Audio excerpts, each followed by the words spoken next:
Bom dia, boa tarde e boa noite para todas as pessoas que irão ver ou estão vendo, apesar de eu achar que ainda não tem nenhuma pessoa vendo, mas que estão e irão ver este vídeo. Ahn, então, como eu não sei se tem alguém assistindo, como sempre eu vou ficar enrolando. Eu vou começar a minha enrolação falando que no vídeo anterior a gente começou a falar sobre a travessia dos africanos da África até o Brasil, né, pelo Atlântico, que não só eles faziam como eu mostrei, que eu tenho um mapa que eu arranjei bonitinho, dá pra ver a ponta dele mais ou menos aqui, e que eu não vou virar o celular para mostrar o resto, porque aí depois eu vou ter que desvirar e eu não tô muito afim, tô com preguiça. Que eu mostrei as rotas que seguia para os Estados Unidos, pro Mar do Caribe, né? Enfim. E o que acontece? Eu falei de como eram as condições, né, do navio negreiro, que eu vou falar de novo nesse vídeo, então no próximo, eu não sei quanto tempo, ou aliás, até onde eu vou conseguir falar nesse vídeo durante os meus 30 minutos que eu procuro sempre tentar falar, apesar de às vezes falar mais, né? E eu acho que... eu também falei sobre a lei Bill Aberdeen, se não é assim que fala. Mil perdões, eu não falo inglês, então não sei falar o nome da lei corretamente, mas se for, eu me auto-parabenizo. Bom, agora que eu terminei de falar o que eu falei no vídeo anterior, resumidamente, eu vou ficar aqui enrolando um pouquinho até alguém me falar que já tá bom de eu enrolar. E eu vou, para isso, responder uma pergunta que talvez alguém tenha, né? Eu não sei se vocês lembram, mas no primeiro vídeo, não, no primeiro não, mas um dos primeiros, né? Acho que um dos dois primeiros. Eu falei sobre uma tribo chamada Goitacá, que eu falei que eu não sabia falar o nome dela, mas eu descobri ontem, era Waitacá. E no caso dessa tribo indígena, eu falei que eles caçavam tubarões com as mãos, né? E que nenhum português conseguia capturar eles. E vou acrescentar as seguintes informações. Eles foram descritos pelo Frei, que eu acabei de esquecer o nome, Frei Vicente de Salvador, como mais anfíbios do que homens, porque, como eu disse, a partir do momento que eles entrassem na água, ninguém mais conseguia pegar eles. E os cronistas da época, muitos cronistas, não foram poucos, que conseguiram descrever, porque tem esse pequeno detalhe, porque a maior parte não conseguia ver um Waitacá ou chegar perto de um Waitacá, e quando chegava ou via, geralmente não sobrevivia, porque eu vou falar disso daqui a pouco. O que acontece? Os Waitacás, eles têm vários relatos de que dizem que eles corriam muito rápido. Corriam rápido o suficiente para pegar um cervo em movimento. Eu não sei o quão rápido uma pessoa tem que ser para pegar em uma corrida um veado ali, cervo não, um veado. Mas eu imagino que não deve ser muito devagar. E, por fim, por que a maior parte das pessoas que viam o Waitacá não sobreviviam? Pelo simples fato de que os Waitacás, eles não comiam carne humana com fins ritualísticos, como costumavam fazer as outras tribos tupis, né? Transmissão tá ruim? Nesse caso, Maria Zadeia, eu não faço a mínima ideia de como consertar, mas se for a internet aqui de casa, que não, eu sei se é boa, Bom, eu não sei se melhorou que eu troquei a internet do meu celular mesmo, porque eu não sei se a internet de casa é boa. Se melhorou, me avisa, se não, aí eu já não sei o que fazer, mas enfim. O que acontece? E eles comiam carne humana como comiam qualquer outra carne. Então, por isso, geralmente as pessoas não sobreviviam quando encontravam um Waitacá, né? Então, nesse caso, eu não sei se vocês tiveram a mesma dúvida, mas eu tava com dúvida até ontem sobre como é que os Waitacás foram todos exterminados, né? E, bom, o que acontece? No início do século XVII estava Ah, bom, nesse caso, então, eu imagino que seja o sinal que para uns fica bom, outros fica ruim. Entendo, sei, eu tenho uma leve noção de como funciona ondas, porque eu acabei de fazer o terceiro ano, mas eu não sei. Bom, boa noite, vó. O que que acontece? Eu fiquei pensando nisso, eu não tinha essa dúvida até ontem, então nesse caso eu vou contar pra vocês. No início do século XVII, o que que acontece? Estava extremamente claro que que os portugueses não iriam ser capazes de acabar com os Waitakas, que viveu atacando os portugueses. Melhorou? Então provavelmente a internet da minha casa é ruim mesmo. E o que que os portugueses fizeram então para se exterminar todos? Pegaram um monte de roupas contaminadas com varíola, deixaram lá na praia, os Waitakas encontraram, pegaram, porque se você encontrasse coisas jogadas da praia, que na sua cabeça não tem dono, porque as coisas, numa coletividade não existe assim um dono para as coisas, essa é a coisa mais próxima que dá pra gente imaginar, né? Você iria pegar até se encontrasse numa praia vazia em uma coisa, né? E essas roupas, como estavam todas contaminadas com varíola, os estimados 12 mil Waitaka que a tribo possuía foram mortos por varíola. E agora, deixando essa história triste de lado, vamos interpretar uma música triste, né? Que se chama A Maré, que está sendo nesse áudio, pelo menos segundo a pessoa que publicou no YouTube, pelo mestre Pequines ou Pequinese, eu não sei, Pequinese, eu não sei porque não tem acentuado, então eu não sei qual seria a pronúncia correta. Se alguém souber, por favor, escreva com a acentuação para eu poder saber. Que eu não sei se vocês viram, mas eu vou colocar aqui já que um monte de gente já tá falando comigo.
Bom, como se escreve o quê? Para eu saber. Enfim, se for o nome do mestre, é mestre? Do mestre, é Pequines. Eu imagino que deve ser pequinês, agora que me ocorreu, alguma coisa tá me dando essa ideia, mas eu não sei. Porque não tem acento aqui como tá escrito, mas enfim. Eu escolhi essa música pelo fato de que eu não sei se vocês tiveram a curiosidade para ver aquele filme Amistad, que significa amizade em espanhol, e era o nome de um navio tumbeiro, que é um nome muito fofinho para um navio cujo nome era basicamente fazedor de tumbas, né? O que que acontece? Essa música descreve, seria muito parecido, aliás, deixa eu reorganizar o pensamento, pronto, reorganizei. Essa música seria muito bem cabível se tivesse sido feita por um escravo que estava no navio, que o escravo do filme estava antes de ir pro Amistad. Mas porque ela realmente vai descrevendo muito bem de como é a trajetória até chegar aqui no Brasil, apesar de que ele não chega no Brasil, no Amistad, mas eu creio que desse escravo chegue no Brasil, né? Bom, já que é de capoeira. Bom, vamos então começar a interpretação para entender como era essa viagem. Eu já disse mais ou menos como eram as condições do navio negreiro. Eu não vou mentir, sempre que eu imaginei isso, eu imaginava que havia um porto onde os escravos estavam acorrentados, eram levados até o navio e o navio ia para a Europa. Obrigado, tio Gilmar. E o que acontece? Isso é uma ideia completamente equivocada. Por quê? A gente está falando da África do início do século, da África do século XVI, início do século XVII. E as cidades portuárias africanas, não vou dizer que todas, porque eu não conheço todas as cidades portuárias africanas, mas se não forem todas, a grande maioria não estava adaptada para levar um navio de grande porte, para ter um navio de grande porte. Não tinha sido feita para um navio que carregasse centenas de pessoas de uma vez e que tinha que carregar centenas de prisioneiros de uma vez, além da tripulação, pelo fato de que muitos eram perdidos no caminho, entenda, perdidos, mortos / assassinados. Então, como os portos não estavam adaptados, os escravos eram carregados em jangadas até o navio negreiro, em canoas, naqueles botes que os navios têm, que eu não sei o nome, mas não sei se seria bote salva-vidas. Bom, o que acontece? E é exatamente assim que ele começa. A jangada me leva para outro lugar. Eu não sei onde vou nas ondas do mar. Porque ele não sabia mesmo. Ele provavelmente sabia que ia para o navio, mas não sabia para onde é que ele ia. Afinal de contas, a gente está falando de uma distância que eu tenho certeza que é mais de 10 mil quilômetros. Eu não consigo enxergar nem a 100 quilômetros, não consigo enxergar nem a 100 quilômetros de distância, que dirá mais de 10 mil. Que eu tenho certeza que a distância da África para o Brasil deve ser mais de 10 mil, né? Então, claramente ele não ia saber. Além do mais, uma coisa que eu gostaria de comentar é o seguinte. Geralmente, o que acontece?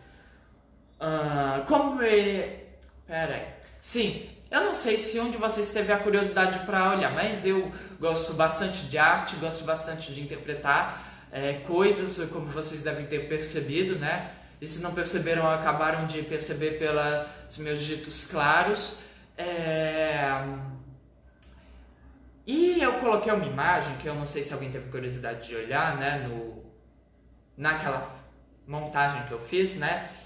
E que na verdade mostra justamente isso: vários escravos enfileirados na praia, sendo conduzidos até um bote que será levado para um navio negreiro, né? E tem um forte do lado, porque geralmente haviam as feitorias, né? E construções para evitar ataques, né? Bom, enfim, agora, saindo dessa primeira estrofe, né? Vamos ter uma ideia do que o refrão quer dizer. Ele fala: a maré me leva ao céu, a maré me leva ao céu. Bom, o que esse refrão nos diz? Eu creio que há duas interpretações possíveis. A primeira, o que acontece? A maré, como vocês devem saber, é um movimento do oceano gerado pela interação gravitacional das águas dos oceanos com a Lua, com a gravidade da Lua e do Sol, né? E que vai mudando a altura do oceano, né? Num determinado canto, num determinado horário, né? E o que acontece? Eu não creio que ele vai estar falando dessa maré, porque essa maré levar ao céu, eu não sei se faz muito sentido, mas eu acho que quando ele disse isso, a gente está falando de africanos, né, de povos africanos, que geralmente o conhecimento que eles tinham do oceano eram o conhecimento de pescadores, né? Não tinham como ter um conhecimento do meio do Oceano Atlântico, né? Então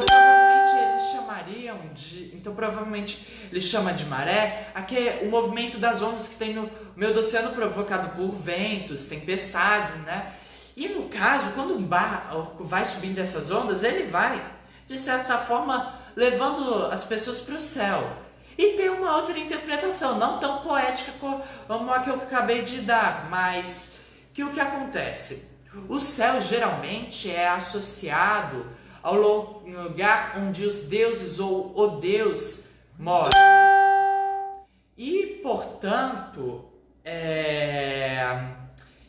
quando ele fala que a maré vai levar ele para o céu, é porque, como eu falarei, talvez, muito provavelmente nesse vídeo, os escravos que estavam no navio negreiro, muitos se suicidavam. Então, de certa forma, se suicidavam pulando no mar. Então, de certa forma, a maré levaria eles ao céu, né? Bom, agora, a segunda estrofe das 4 estrofes. 4 estrofes, não contando o refrão que essa música tem.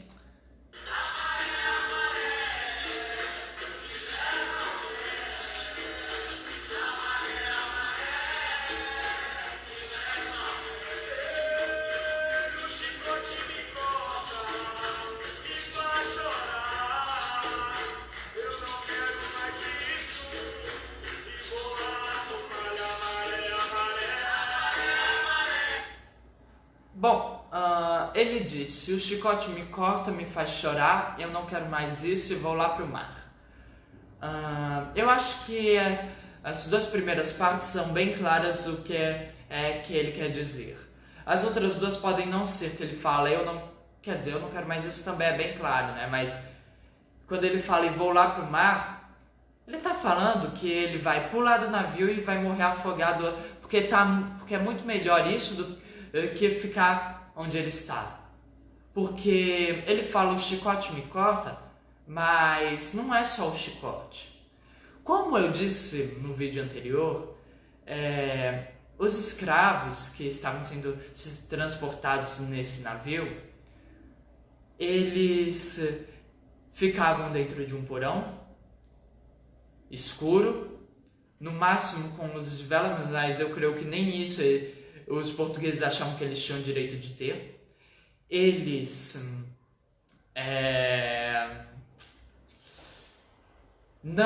eles defecavam e urinavam lá, ninguém ia limpar. Eles estavam famintos e a única coisa que eles tinham para comer era uma gororoba completamente nojenta. Eles estavam nesses porões numa temperatura que chegava até 50 graus. Eles estavam todos acorrentados e amontoados, isso só no porão, porque fora do porão, nas outras partes do navio, eles tinham que trabalhar, tinham que limpar o navio, tinham que cuidar do navio, porque afinal de contas eles eram os escravos. As mulheres constantemente estupradas pelos portugueses, não tinham direito nem de ter o nome deles. Se você viu aquele filme Amistad, você percebeu que quando eles chegam lá no navio negreiro, né, no primeiro navio negreiro, não na Amistad, o outro que eu não sei o nome, eles são todos batizados, pelo menos eu acho que são batizados, eu não sou católico, então não sei exatamente se é batizado ou se é benzido, eu creio que seja batizado, e tem os seus nomes mudados para nomes católicos, porque, segundo os portugueses, os nomes deles são nomes pagãos. Paganismo é coisa do demônio, portanto eles têm que mudar o nome. E isso é só uma parte, porque essas são as condições que eles estavam, o meio em que eles estavam, mas não as punições a que eles eram submetidos quando não eram submissos aos desejos dos portugueses ou de qualquer outro traficante de escravo e sua tripulação. Para deixar bem claro, não eram só os portugueses, eram todos os traficantes de escravos. Porque essas punições, a que a gente mais tem recordação é o açoite, que eles eram presos lá que eles eram acorrentados, né, com os braços para cima, eram açoitados, às vezes até a morte, né? Quando terminados, para evitar que eles adoecessem, né? Nas feridas se jogava sal e limão. E, bom, para melhorar a cicatrização, né? E o que é que acontece? Só que essa é a mais conhecida, mas essas punições, são um nome muito bonito, na minha opinião, para o que realmente era tortura. E tortura é uma coisa que o único limite são as leis da física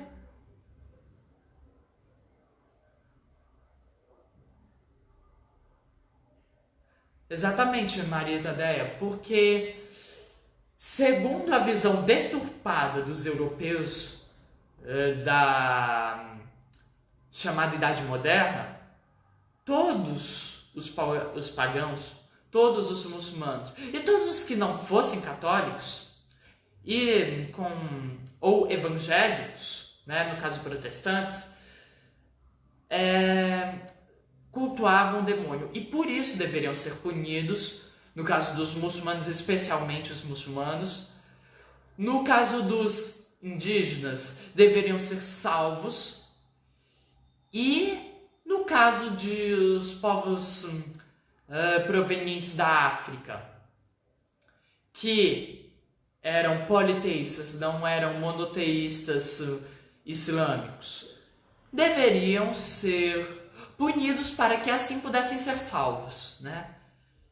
E, bom, voltando a falar das torturas, tortura só tem 3 limites.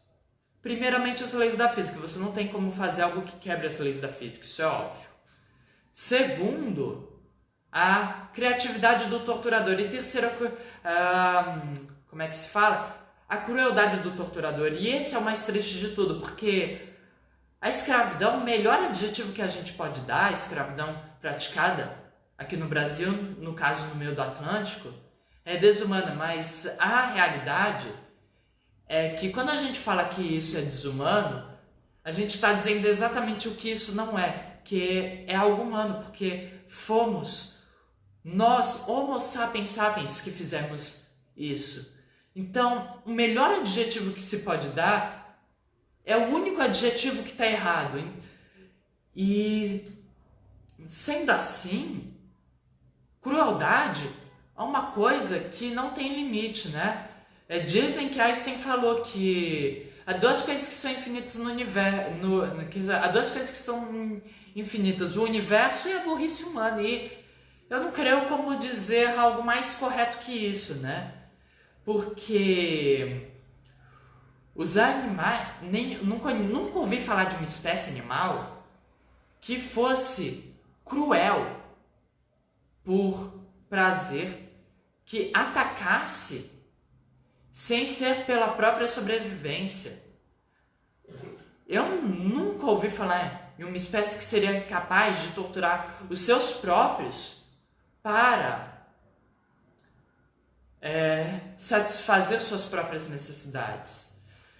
Não vão mentir, escravidão existe na natureza sim. Você tem uma relação chamada escravagismo na natureza, né? Muito praticada por formigas, né? Mas a escravidão que as formigas praticam, pelo menos pelo que eu li, especialmente no livro da Origem das Espécies de Darwin, não chega nem perto da escravidão que nós praticamos. E, mesmo assim, nós somos os únicos animais racionais do universo, né? Então, vamos passar para a próxima estrofe.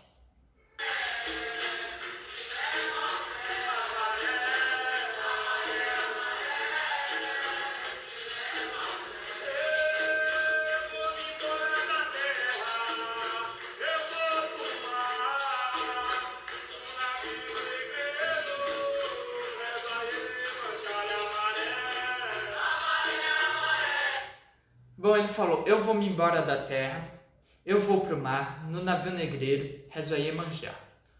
Bom, quando ele disse, eu vou me embora da terra, a gente pode concluir que ele está falando que ele vai embora da terra dele, que a depender de qual etnia ele é, de onde ele mora, vai variar, mas que para generalizar é o continente africano, ele vai embora da África, né? Mas que, como eu já disse, apesar dele morar na África e ser africano, isso é uma generalização. Tem uma professora minha que dizia que toda generalização é burra, e apesar disso ser uma generalização, o fato dela estar incorreta torna ela incorreta, que é e que não pode, e que não tem como ser ainda mais preciso, né? Porque, como eu já disse várias vezes, quando a gente fala os africanos, os indígenas, a gente está diminuindo em tudo em uma coisa só, quando não é, né? E bom, enfim, e ele fala, eu vou pro mar. Mas uma coisa interessante é que ele não fala que ele vai retornar para a terra. Ele fala que no navio negreiro, ele reza para Iemanjá. Ele, na verdade, em nenhum momento da música, ele fala que vai retornar para a terra dele ou para qualquer outra terra. E isso reforça ainda mais de que ele se suicidou, porque ele está rezando para Iemanjá, que agora eu vou aproveitar para falar quem é. Eu não sei se eu falei em algum vídeo anterior, talvez eu tenha falado, mas não vou falar agora quem é. Iemanjá é o orixá do rio Níger. O rio Níger é um rio que tem lá na África. Só que, quando os africanos chegaram no Brasil, não tinha mais razão para cultuar Iemanjá. Por que não tem o rio Níger, né? Então, por que eles cultuariam Iemanjá? Então, com o tempo, ela foi mudando e se tornou a rainha dos mares. Eu creio que isso seja devido ao fato de que ela é filha de Olokun, que originalmente é a orixá dos mares. Mas enfim, Iemanjá é, no candomblé brasileiro, a rainha dos mares. E por isso ele está rezando para Iemanjá, porque Iemanjá é a dona do mar onde ele está. E se ela não salvar ele vai ele mesmo se reunir a ela no fundo do mar. Bom, agora a última estrofe para concluir.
Bom, geralmente, mãe, as pessoas não sabem muito disso, né? Quer dizer, tem...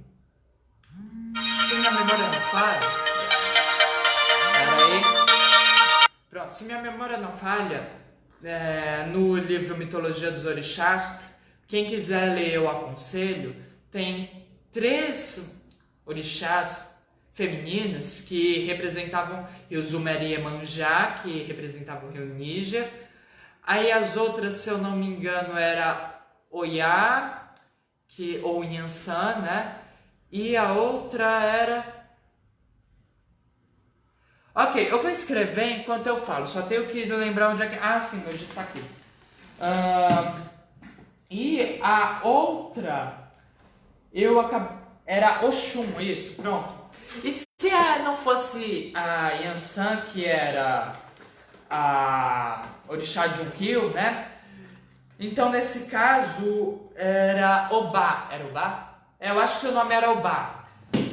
No caso, é interessante notar que, além de Iemanjá, todas essas são esposas de Xangô, né? E de Ogum, porque eles são irmãos, eles meio que ficam brigando, então um fica com uma esposa e o outro, aí geralmente Ogum tem uma esposa e Xangô toma ela, né? Mas enfim, enquanto eu estou escrevendo aqui, eu vou falar da última estrofe. O que acontece? Já vou lembrar aqui. Pera aí. Eu não consigo pensar em 2 coisas ao mesmo tempo. Então, não vai escrever hoje. E próxima semana, que eu creio... Ah, bom, mas aí no caso, é só escrever ao contrário. Mas enfim, próxima semana... mas eu ficaria ao contrário. Mas próxima semana, eu escrevo a letra da música ao contrário, né? Uma de Leonardo da Vinci. E aí... fica aqui pra ficar aqui. Enfim. Bom, falando da última estrofe, ele fala: eu perdi a razão do meu sofrimento porque a escravidão não tem fundamento. E eu acho que não tem como ser mais claro do que ele já foi. Eu acho que eu passei esse vídeo inteiro falando de várias formas sobre como essa estrofe está correta. Porque, assim, eu acho extremamente importante deixar sempre bem enfatizado isso, porque eu às vezes tenho a impressão de que tem gente que acha que o mundo seria melhor se a escravidão não tivesse acabado, né? Mesmo que não tenha acabado, mas pelo menos deixado de se tornar algo ilegal. Eu tenho às vezes essa impressão de que tem gente que adoraria ter escravos. Então eu gosto de enfatizar justamente o que essa última estrofe fala, porque eu gosto de pensar, de acreditar que a pessoa pode não ter nenhuma empatia, mas de tanto falar, às vezes a pessoa pode acabar se tocando a realidade que é, né? Então, nesse caso, por hoje é só. Próxima semana, eu vou falar de uma coisa que eu já tinha planejado, mas que eu não lembro do que era. E que não ia importar se eu falasse agora ou não, porque vocês só vão descobrir próxima semana. E vai ter também uma música para o assunto da próxima semana. E sendo assim, por hoje é só, pessoal. Só deixa eu conseguir clicar aqui